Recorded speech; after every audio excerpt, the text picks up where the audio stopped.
함께 나누실 말씀은 신약성경 요한계시록 17장 7절에서 오늘 13절까지만 보겠습니다. 요한계시록 17장 7절에서 13절까지만 함께 읽겠습니다. 찾지 마시고 우리 화면을 보시고 한 목소리로 같이 읽겠습니다. 요한계시록 17장 7절에서 13절까지의 13절까지의 말씀입니다. 천사가 이르되 왜 놀랍게 여기느냐?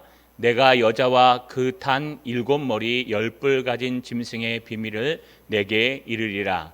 내가 본 짐승은 전에 있었다가 지금은 없으나 장차 무저갱이로부터 올라와 멸망으로 들어갈 자니 땅에 사는 자들로서 창세 이후로 그 이름이 생명책에 기록되지 못한 자들이 이전에 있었다가 지금은 없으나 장차 나올 짐승을 보고 놀랍게 여기리라.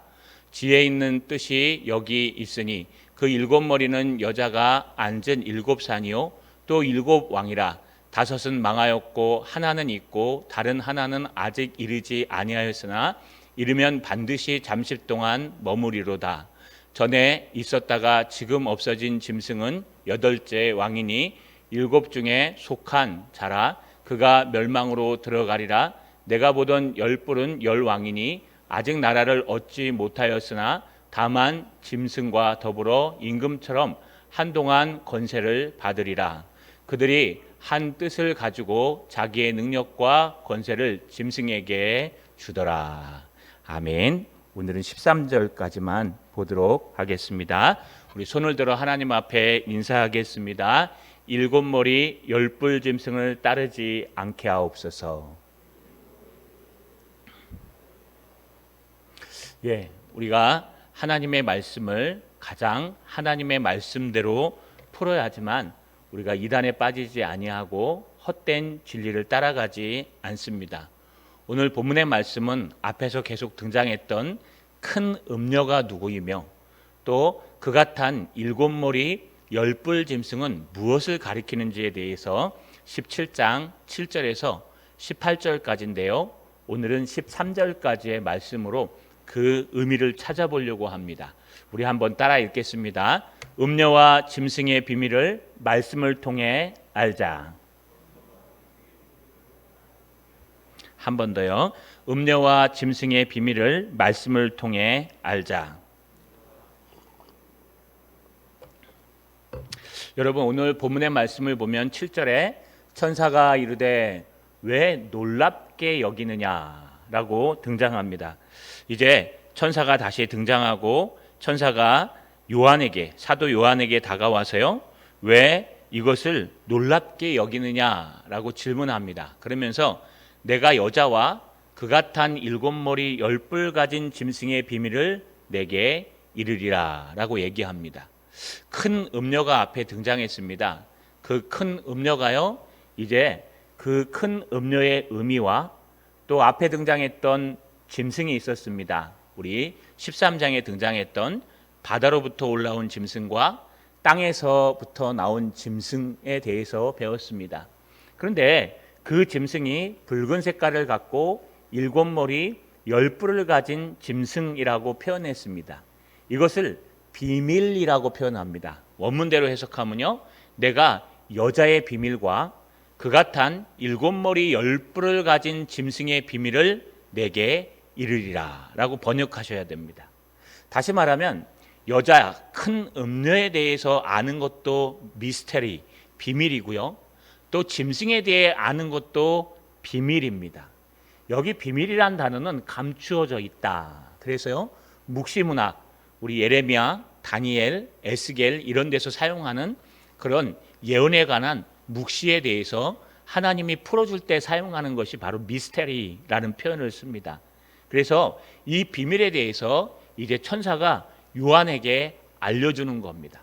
누가 얘기하는 것처럼 요한은 아무것도 모르고 허상만 바라봤고, 그리고 이제 누군가 이만 삐께서 이제 실상을 바라봐서 이 모든 것을 해석해 준다라는 것은 어불성설입니다. 여러분, 요한이 모르는 것에 대해서 천사가 자세하게 설명하는 내용이 오늘 등장합니다. 왜냐하면요, 이 모습을 보고 요한이 크게 놀랍게 여기니까요. 이제 천사가 이 여자의 비밀과 일곱 머리 열뿔 짐승의 비밀을 내가 내게 가르쳐 줄게. 이르리라 라는 것은 말해 준다는 뜻입니다. 레오라는 단어를 써서요. 내가 모르는 것을 설명해 줄게 라는 단어를 씁니다. 이렇게 우리는요, 성경에서 무엇인가 문제가 있거나 또 어려움이 있으면요, 하나님의 말씀, 성경에서 찾는 겁니다. 그냥 아무 구절이나 툭툭 건져 올려서 찾는 것이 아니고요. 우리는 성경의 문맥에 따라서 많은 것들을 찾고 해석할 수 있습니다. 또 하나 우리가 조심해야 될 것은 성경에는 짝이 있다. 그래서 구약의 이 내용은 신약의 어떤 내용과 일치한다 라고 하면서 짝찾기를 하시면 안 됩니다. 그것도 신앙적으로 잘못됐다고 성경은 얘기하고 있습니다. 또 하나는요, 여러분 법칙대로 해석해도 안 됩니다. 씨는 말씀이고 뿌리는 자는 누구고, 물론 그 본문에서는 가능하지만 성경 전체가 66권으로 되어 있는데 그 66권에서 다양한 이야기들을 합니다. 예를 들어서 율법이라는 단어가요, 어디에서는 토라, 하나님의 말씀으로 번역될 때가 있고, 어디에서는요 토라 똑같은데도 여러분 그것은 우리를 제어하는 율법으로 해석될 때가 있습니다. 같은 단어인데도 문맥에서 볼 때마다요, 그것이 문맥상으로 긍정적인 해석도 되지만 부정적인 해석도 됩니다. 그래서 성경을요, 수학 도식처럼 씨는 말씀, 뿌린 자는 누구, 사람은 그릇, 이런 식으로 해석하시면 성경이 해석되지 않습니다. 왜냐하면 여러분 우리나라 말에도 배가 있으면 타는 배가 있고, 여러분 이 우리에 있는 아랫배 배가 있고 또 먹는 배가 세 가지 있지 않습니까? 그러니까요, 배 하면은 모릅니다. 배 가져와. 그럼 어떤 걸 갖고 오시겠습니까? 여러분 뭘 가져올지 모릅니다. 왜냐하면 그 문맥을 다 보아야 합니다. 마찬가지로 성경도요, 씨가 어떤 곳에는 말씀으로 쓰이지만 어떤 곳에는 진정한 씨로 쓰이고 어떤 곳에는 신앙의 씨앗으로 쓰입니다. 그래서 성경 66권을 해석할 때에는요, 성경 66권 안에 있는 본문의 문맥을 보고요, 그 문맥상에서 이것이 어떻게 사용되었는지 원문을 보고 해석본을 보고 문맥의 전체 흐름을 봐서 성경을 해석해야 됩니다. 그러니까요, 어디서 하는 것처럼 씨는 뭐고 말씀은 뭐고 일곱 머리는 뭐고 이렇게 해석하시면 성경이 전혀 해석되지 않습니다. 우리는 말씀을 통해서요, 같은 구절, 같은 단어, 같은 환경에서 문맥을 통해서 말씀의 문맥에 따라서 해석해야 됩니다. 조나단 에드워즈는 무슨 얘기까지 하냐? 너희가 길을 가다가 하나님의 음성을 하나님의 말씀으로 듣거든, 그게 한 구절밖에 되지 않거든, 그 말씀을 들고 당장 연구실로 또는 목회자를 찾아가라고 합니다. 그래서 네가 이해한 그 말씀이, 응답받은 그 말씀이, 네가 받은 그 말씀이 문맥에서 어떤 역할을 하고 있는지 명확하게 알기 전까지는 네가 스스로 해석하지 말라 그래요. 왜냐하면 여러분 하나님의 말씀으로 응답을 받았어도 그 응답을 우리가 해석하지 잘못 해석하면 큰 잘못을 저지르기 때문에 그렇습니다. 그래서 우리는 비밀이 있거나 미스테리한 일이 있을 때는 솔라 스크립투라, 오직 하나님의 말씀 속에서 정통적으로 바르게 해석해야 됩니다. 그렇다면 이 음녀와 일곱 머리 열뿔 짐승의 존재는 뭘까요? 먼저 일곱 머리 열뿔 짐승에 대해서 좀 자세하게 설명합니다. 따라 읽겠습니다. 일곱 머리 열뿔 짐승의 정체를 알자. 한 번 더요. 일곱 머리 열뿔 짐승의 정체를 알자. 여기 여러분 8절에 보니까 내가 본 짐승은 전에 있다가 지금은 없으나 장차 무적행위로부터 올라와 멸망으로 들어갈 자니라고 8절 상반절에 돼 있죠. 그리고 쭉 읽어보시면 뭐라고 돼 있냐 하면요, 땅에 사는 자들로서 창세 이후로 그 이름이 생명책에 기록되지 못한 자들이 이전에 있다가 지금 없으나 장차 나올 짐승을 보고 놀랍게 여기리라. 여러분 사도 요한이 무엇을 얘기하느냐? 전에 있다가 지금은 없으나 장차 무적행위로부터 올라와 멸망으로 들어갈 자에 대해서 얘기하고요. 또 뒷부분에 이를 보시면 이전에 있다가 지금은 없으나 장차 나올 짐승을 보고 놀랍게 여긴다고 얘기합니다. 그러면 여기 등장하는 7머리 10뿔 짐승은 누구를 얘기하는 걸까요?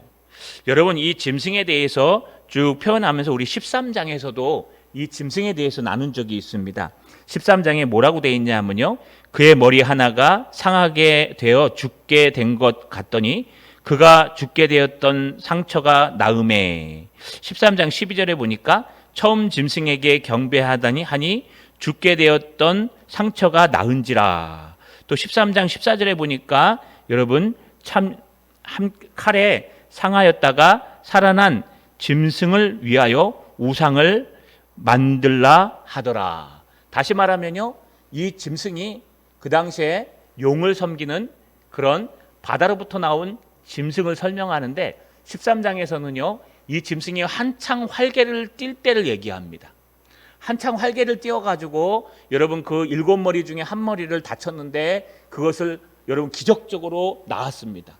뿐만 아니라 그가 기적을 행하고 이적을 행하다 보니까요, 많은 사람들이 그에게 우상을 숭배하고 그를 따랐었습니다.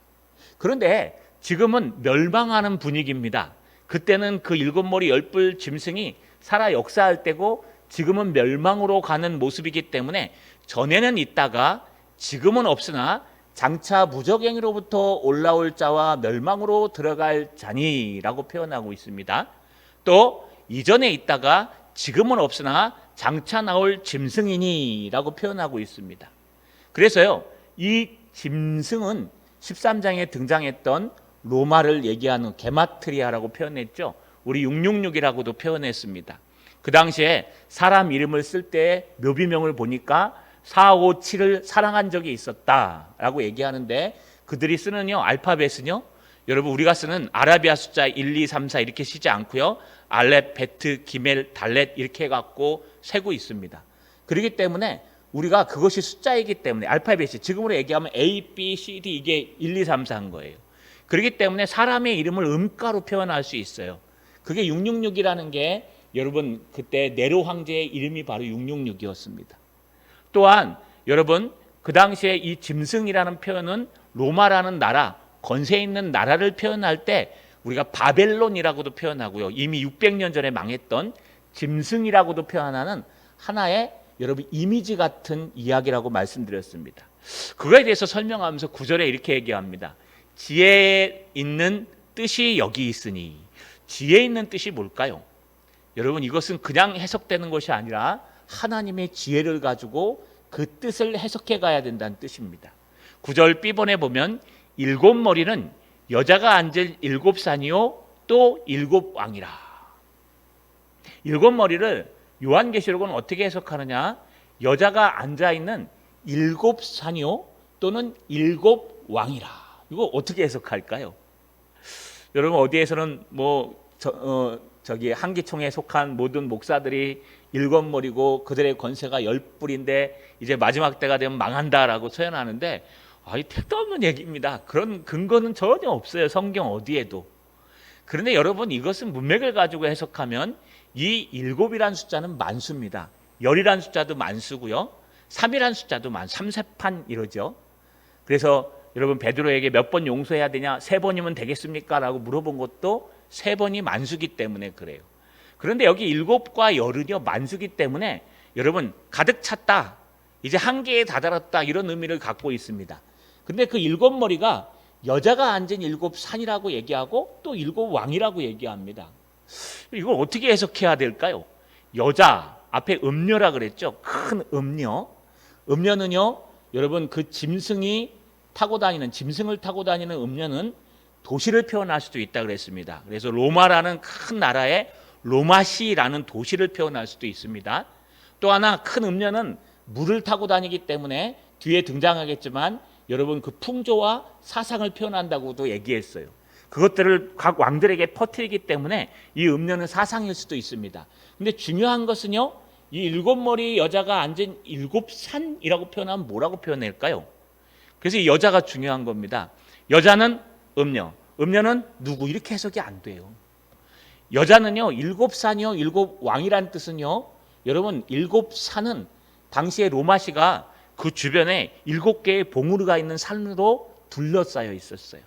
그래서 그 당시 요한계시록의 배경, 사도 요한이 썼던 BC 95년에서 100년 사이에, 여러분 AD죠. 100년 사이에 그 당시의 사람들이 7산 하면 로마시를 생각하게 돼 있었습니다. 왜냐하면 로마시는 작은 도시였었는데 큰 도시로 확장되면서요, 그 7봉우리가 있는 산들을 거쳐서 7산의 이름들이 다 있습니다. 봉우리가. 그 봉우리가 있는 도시를 떠올릴 수 있었기 때문에 이 성경이 쓰여진 그 당시 배경, 사도 요한이 썼던 배경을 보면 여기 등장하는 여자는요, 세계를 장악하고 있는 로마의 도시였던, 수도였던 바로 로마를 얘기하는 것입니다. 그러면 또 7왕이래요.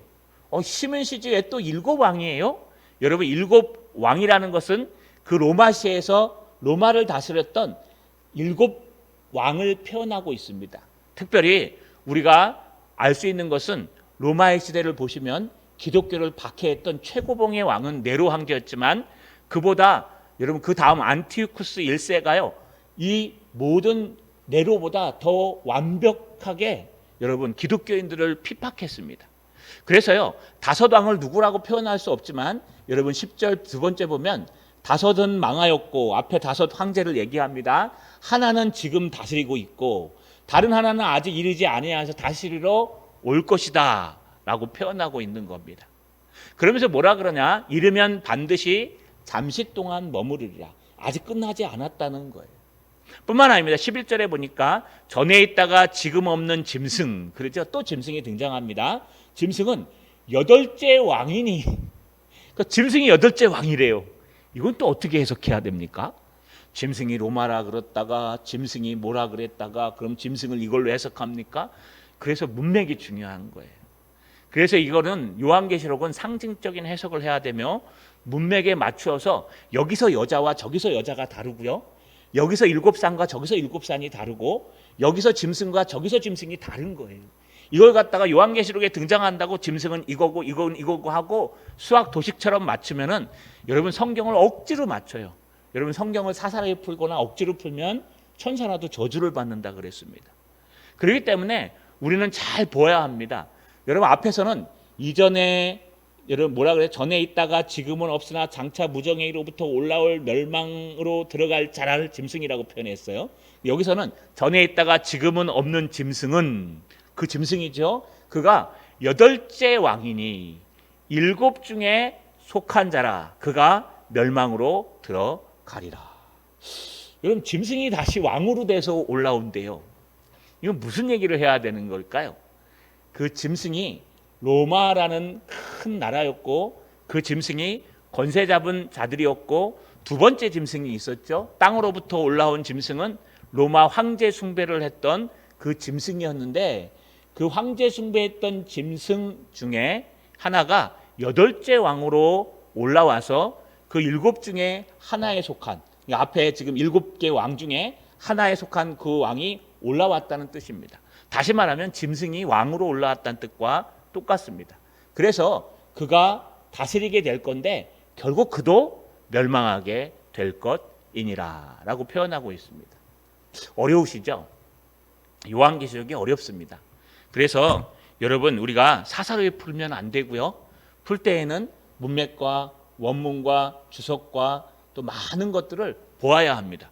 누군가가 어느 날 갑자기 하나님께서 직통계시를 내려가지고 내가 봤다, 나는 직접 하늘 장막을 보고 왔고 나는 직접 요한계시록을 먹었다, 그래서 내가 아니면 풀 사람이 없다, 본 사람 나오라 그래. 네가 본 걸 어떻게 아는데? 증거해봐. 그러면 여러분 그걸 어떻게 믿어요? 언제 어디서 봤는지. 그건 잘못된 겁니다. 우리는요 하나님의 말씀을 가지고 미스테리, 비밀을 풀어가고요, 우리가 푸는 데까지 풀다가 못 푸는 것은 여러분 하나님 앞에 겸손하게 기도하고 성경이 가는 데까지만 가고 성경이 쓰는 데서 쓸 줄 아는 것이 정말 겸손한 것입니다. 성경의 유명한 학자였던 칼빈이요, 어떤 청년이 따라왔습니다. 와서요, 여러분 그 당시에 에피쿠루스 학파들이 유행했던 사다리 위에, 여러분 야곱의 사닥다리 위에 천사를 몇 명 올릴 수 있느냐, 이런 것들을 가지고 싸움을 했어요. 그런 걸 가지고 와서 칼빈한테 물어봤습니다. 그랬더니 칼빈이 뭐라는지 아십니까? 사단이 네 마음속에 있다. 성경에서 말하는 것만 가고 성경에서 쓰는 만큼만 쓰면 된다. 호기심을 가지고 성경을 깊이 파는 것은 좋지만 그렇게 무료하게 무의미하게 성경의 주제가 딴 것으로 가 있는데 그것과 관계없이 파는 것은 잘못된 것이다. 여러분 지옥에 갔다고 표현했습니다. 마찬가지로 우리도요. 우리가 모르면 우리의 겸손한 마음으로 하나님 깨닫게 하옵소서, 또 알아지게 하옵소서 기도하는 자세로 늘 성경을 대해야 합니다. 말씀을 마치겠습니다. 멸망한다는데 한번 생각해 보십시오.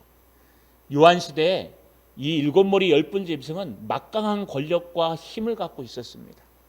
기적도 행했습니다. 하지만 때가 차니까요. 결국 그들은 멸망하게 되었습니다. 아니 때가 차니까요. 그냥 하나님께서 멸망하도록 만드셨습니다. 우리 인생도 똑같습니다. 우리 인생도 여러분 흥할 때가 있으면 패할 때가 있고 잘할 때가 있으면 쭈그러들 때가 있습니다. 누가 그런 말을 했답니다. 산에 올라갈 때보다 산에서 내려올 때 더 많이 다친답니다. 왜냐하면요. 산에 올라갈 때는 정상을 정복하기 위해서 저까지만 올라가면 돼 하면서 열심히 절제하며 최선을 다해서 몸을 아껴 올라가는데요. 내려올 때가 되면은요. 아이고 뭐 이제 다 올라갔는데 내려가기만 하면 되는데 하면서요. 엉망으로 막 딛고 내려오다 무릎이 나가기도 하고 히말라야 산맥 정복한 사람 중에 여러분 등산 정상을 정복하러 올라가다가 죽은 사람들보다 정복하고 내려오다 죽은 사람들이 더 많습니다. 마찬가지로 우리가 살다 보면요. 하나님의 손에 다 있습니다. 또한 지나가리라. 이 또한 지나가리라. 우리가 살다 보면 잘 될 때도 있고 안 될 때도 있습니다.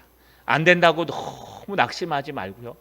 잘 된다고 너무 교만하지 말고 늘 잘 될 때는 영광을 하나님께 돌리고 안 될 때는 또 우리의 탓으로 돌리고 하나님 앞에 겸손하게 무릎 꿇고 기도하셔서 정말 우리가 살아가는 동안에 정말 하나님밖에 없는 주님이 나의 꿈이 되고 비전이 되고 내가 안 될 때도 주님 때문에 살고 잘 될 때도 주님 때문에 살고 주님으로 살아가시는 저 여러분 되시기를 주님의 이름으로 간절히 소망합니다.